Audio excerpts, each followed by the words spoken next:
안녕하십니까. 오늘은 판례를 통해 알아보는 실질과세의 원칙과 완전 포괄주의에 대해서 설명을 해드리도록 하겠습니다. 이 실무상으로 이 세무조사 또는 조세 불법 과정에 있어서 이렇게 현업에서 이제 과세를 하시는 공무원의 입장에서는 실질과세의 원칙을 포괄적으로 되게 광범위하게 적용해서 무리하게 납세자의 권익을 침해하고 또 과세를 무리하게 하는 경우가 종종 있습니다. 또한 상속세 및 증여세 관점에서 완전 포괄주의라고 해서 부가 무상 이전되는 것에서 어떠한 법령의 명확한 근거 없이 과세를 하게 되는 개념이다라고 생각을 해서 과세가 되는 경우가 종종 있는데, 그런 부분에 있어서 실질과세의 원칙이 작동되는 어떤 개념, 그리고 완전 포괄주의에 대한 한계에 대해서 오늘 이번 시간에는 알아보도록 하겠습니다. 저는 이제 강우석 회계사고요. 현재 안세회계법인에 있고 국세청에서 국선대리인을 하는 등 다방면으로 활동을 하고 있습니다.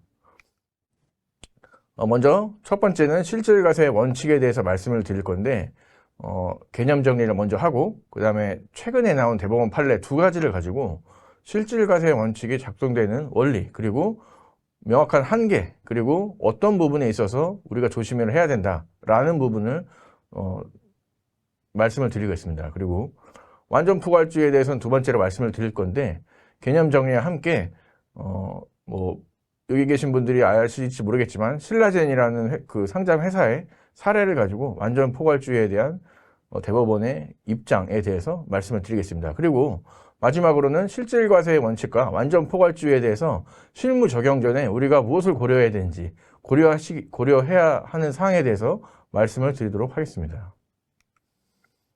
첫 번째, 실질과세의 원칙입니다.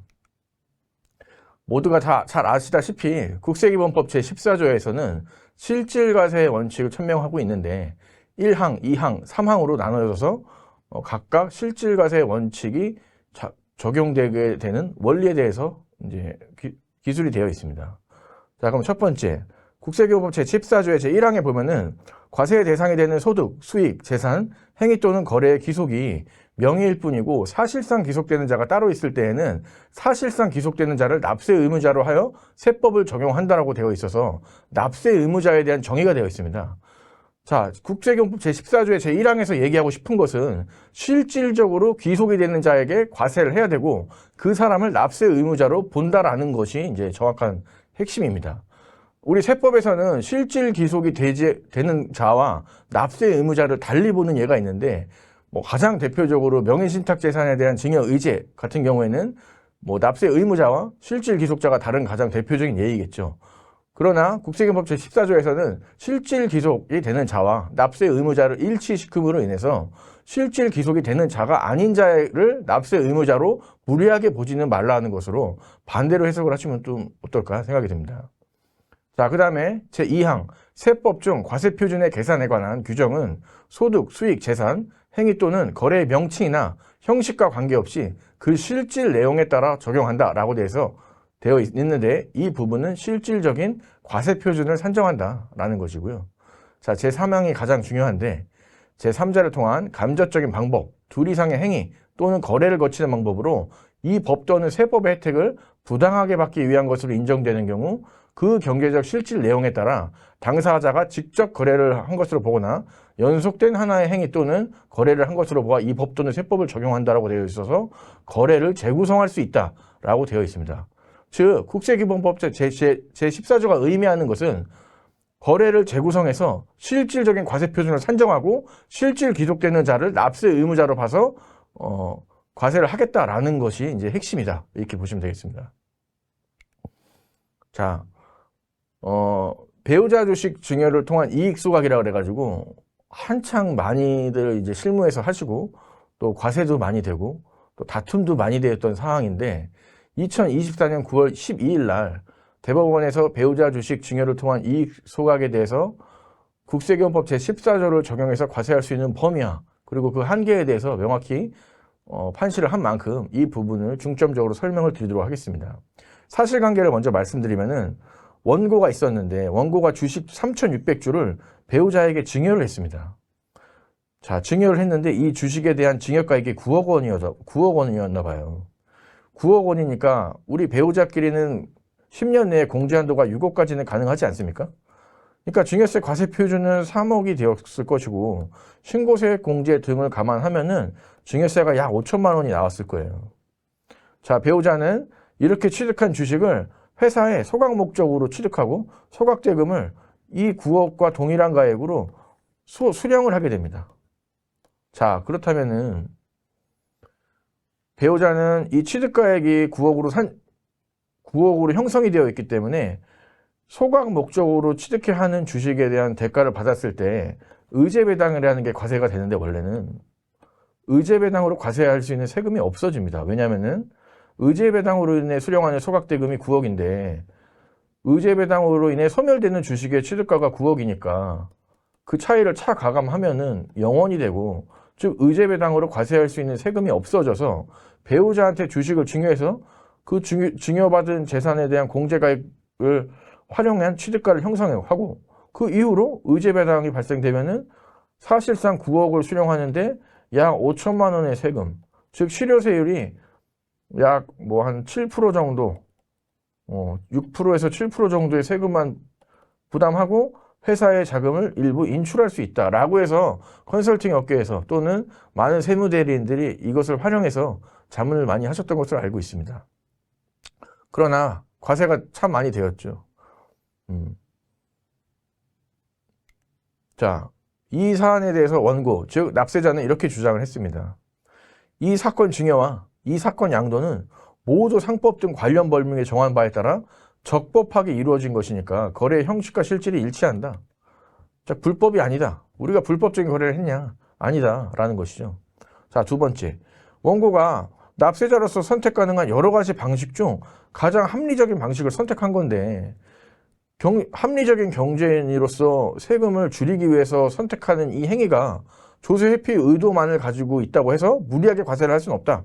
그리고 이 사건 증여비, 사건 양도가 오로지 조세 회피 목적에서 기인했다고 볼 수 없다라고 주장을 했습니다.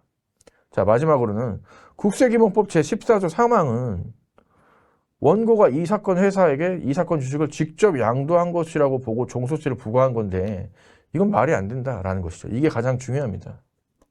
즉 국세기본법 제14조의 3항에 거래의 재구성이라는 요건이 있는데 이 행위는 거래를 재구성하는 요건에 해당하지 않는다.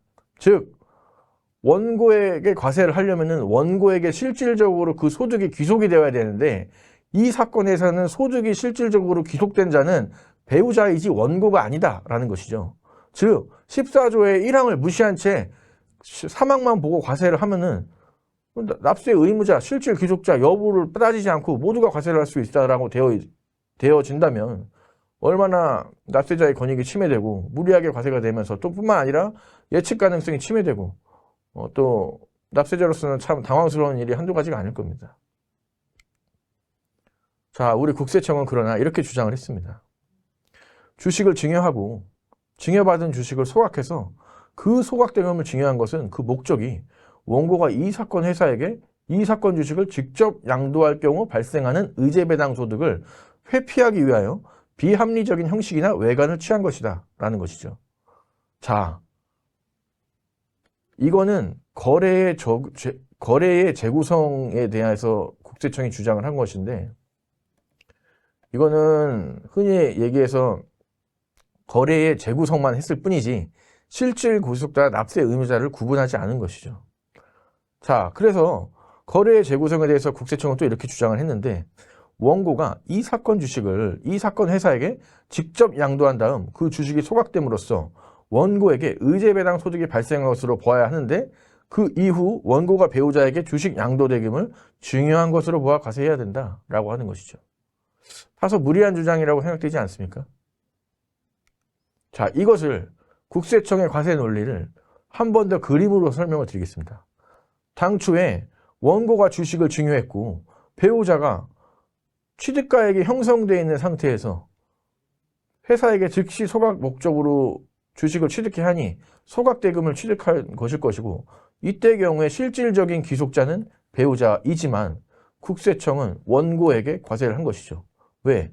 원고가 소각 목적으로 회사에게 주식을 직접 취득했고 그 돈을 받아서 배우자에게 증여한 거다라고 거래를 재구성한 것입니다.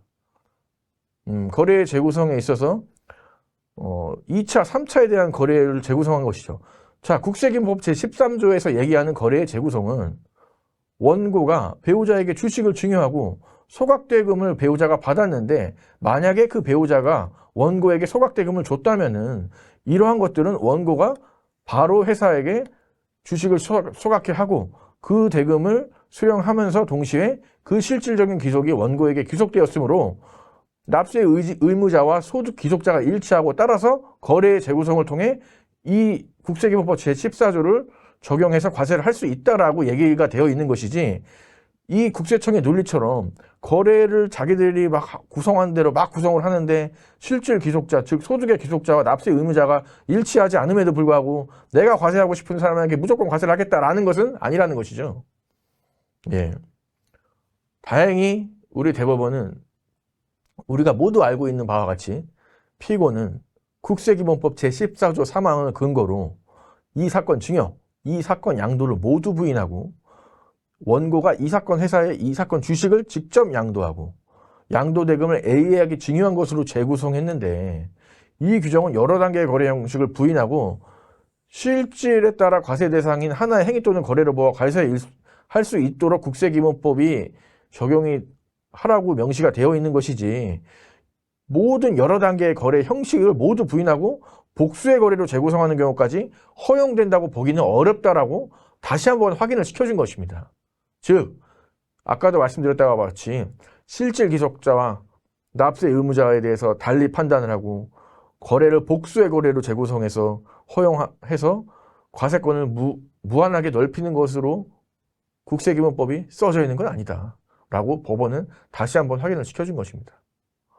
자, 저는 의문인 것은 법원의 판단은 당연하다고 생각을 합니다. 그러나 이 대법원까지의 과정을 거친 납세자는 얼마나 힘들었을 것이며 행정의 낭비가 많이 되었을 것이고 국세기본법 14조에서는 엄연히 1항, 2항, 3항에 대해서 언급되어 있고 그것에 대해서 어떻게 과세해야 할지가 나와 있음에도 불구하고 과연 이 사건이 무리하게 처음부터 과세를 했어야 되는 사건이냐에 대해서 저는 반문을 하고 싶습니다.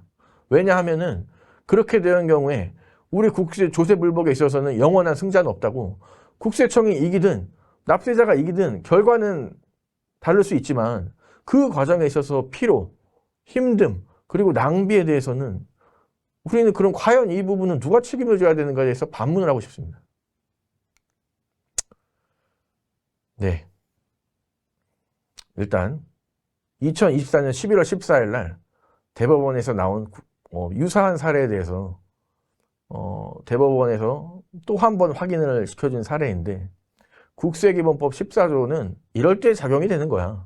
이럴 때 과세를 할 수 있는 거야. 얘를 유사한 사례에 있어서 한 측은 납세자가 이기고 한 측은 국세청이 이기는 그러한 것들을 비교해서 이제 설명을 드리도록 하겠습니다. 자, 사실관계에서 먼저 설명을 드리면은 원고가 배우자에게 주식을 2,560주 증여를 합니다.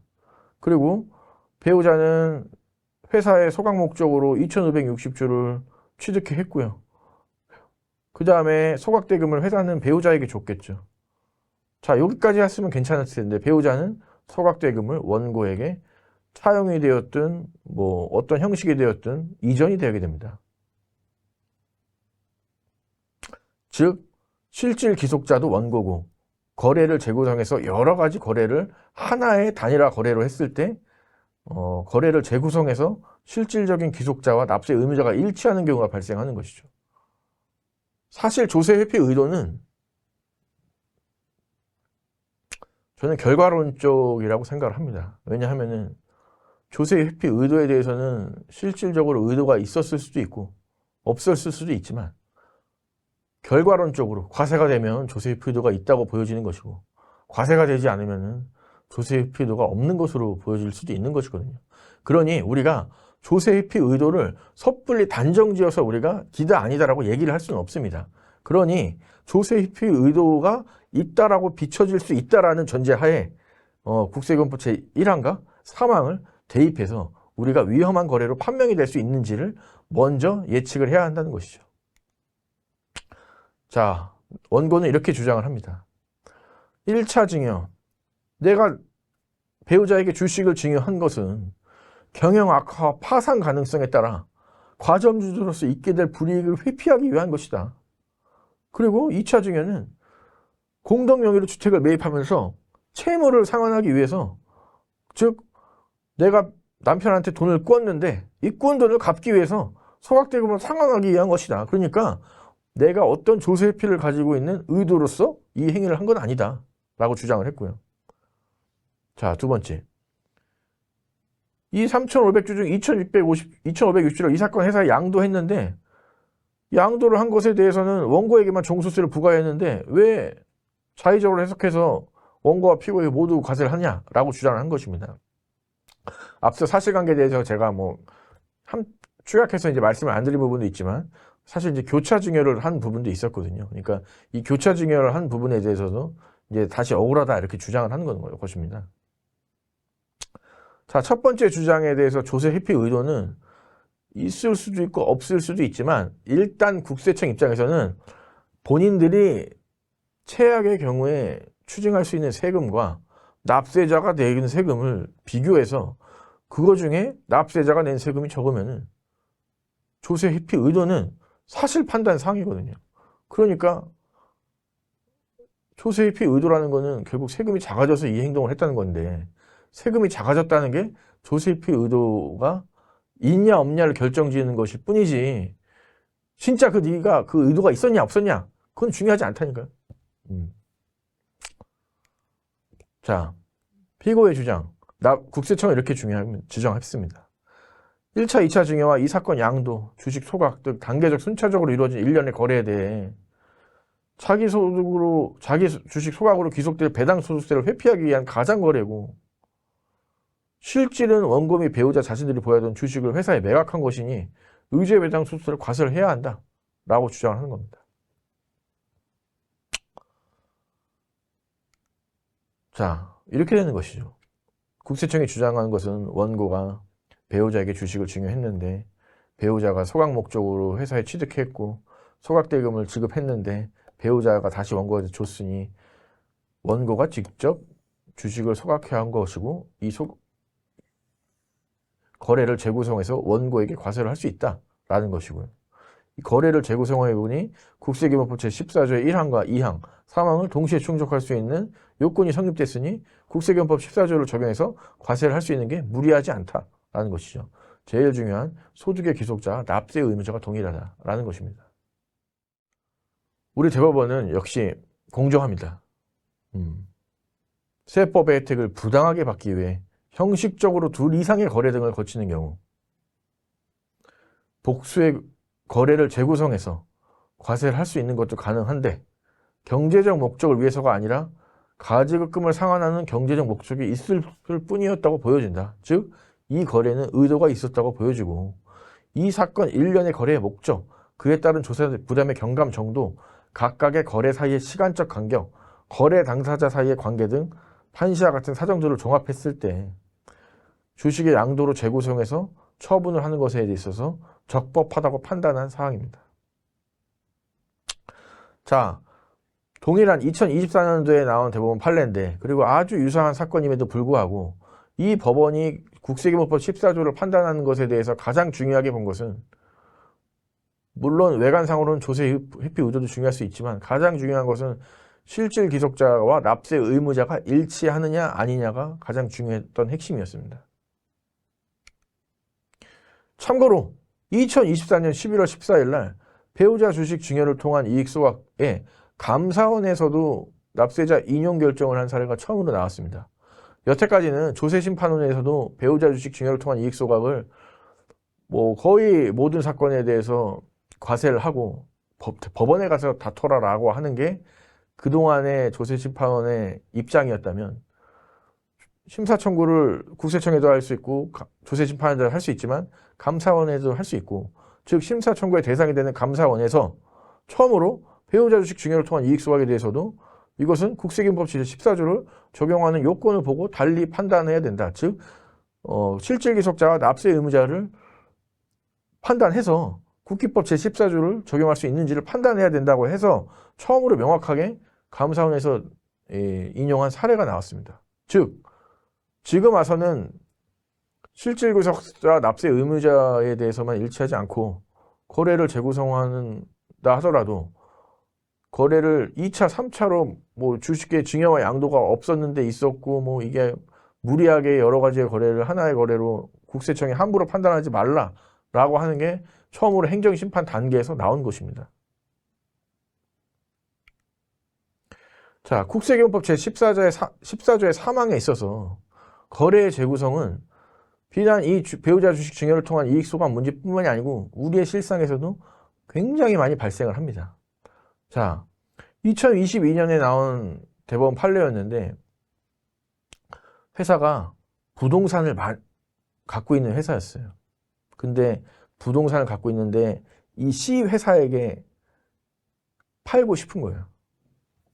A 회사가 가지고 있는 토지를 C 회사에게 직접 판다면 어떠한 문제가 발생합니까? 첫 번째, 그 토지가 비사업용 토지였다면 비사업용 토지에 대한 양도세, 중과세 문제가 발생할 것이고요. 또 양도 차익에 대한 법인세 문제가 발생될 테니 30% 정도의 세금을 납부해야 되는 상황이 발생합니다. 그러니 이 회사는 회사를 A 회사와 B 회사로 분할하고 분할의 요건이 적격 분할에 해당한다면 우리는 양도 차익에 대해서 과세를 이연시켜주는 제도가 있지 않습니까? 이 제도를 이용해서 A 회사와 B 회사를 분할하고 이 분할한 회사를 내가 토지를 팔려고 하는 회사에 합병을 시킵니다. 합병을 시키면 이 합병할 때도 적격 합병에 해당한다면 과세되는 게 없겠죠. 그러니 토지에 대해서 과세가 되지 않고 과세권이 사라진 상태에서 C 회사에게 이 토지가 온전하게 이전이 되는 효과가 발생합니다. 자, 이때에 있어서는 대법원은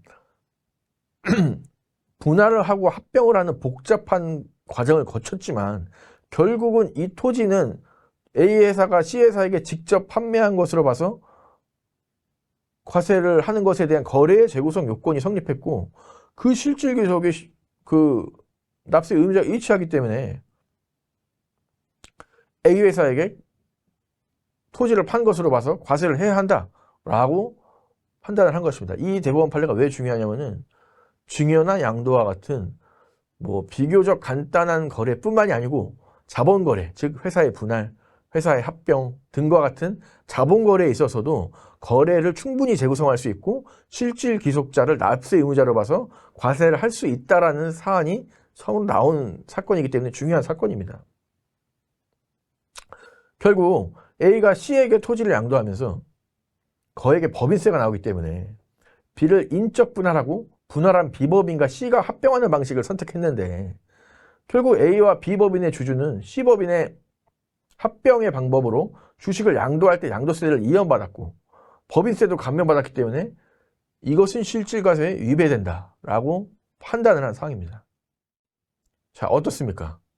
국세기본법 제14조 실질과세의 원칙은 비합리적인 조항이 절대 아닙니다.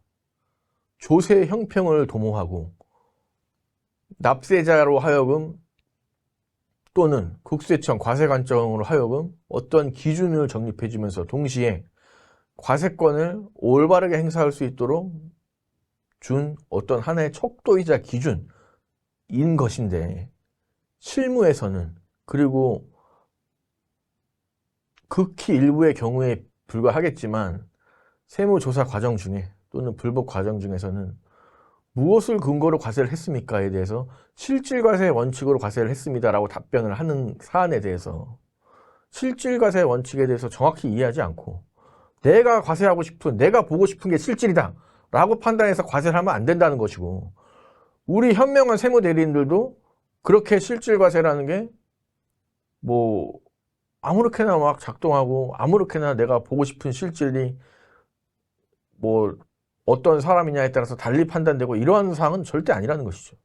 이 부분을 정확히 기억해 주시고 배우자 주식 증여를 통한 이익 소각이 실무상으로 많이들 실행이 되었기 때문에 이러한 판례들이 정립되어서 지금은 대법원에서도 명확하게 다시 한번 실질과세 원칙에 대해서 작동하는 것에 대한 정확한 기준을 판시를 하고 있는 것입니다.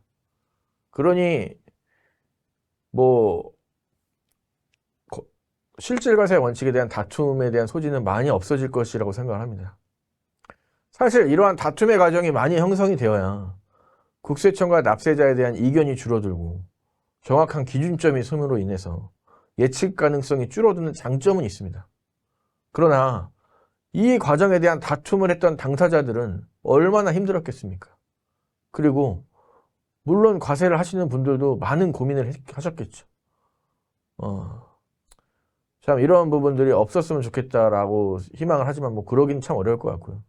그러나 우리 현명한 세무대리인들 그리고 국세청에서 지금도 밤낮 없이 일하시는 분들이 조금 더 많이 고민을 해주셔서 이러한 다툼에 대한 소지가 많이 없어지고 행정력에 대한 낭비가 없어지면서 동시에 납세자의 권익이 조금은 보장될 수 있는 시대가 점점 오고 있지 않나 이렇게 보고 있습니다.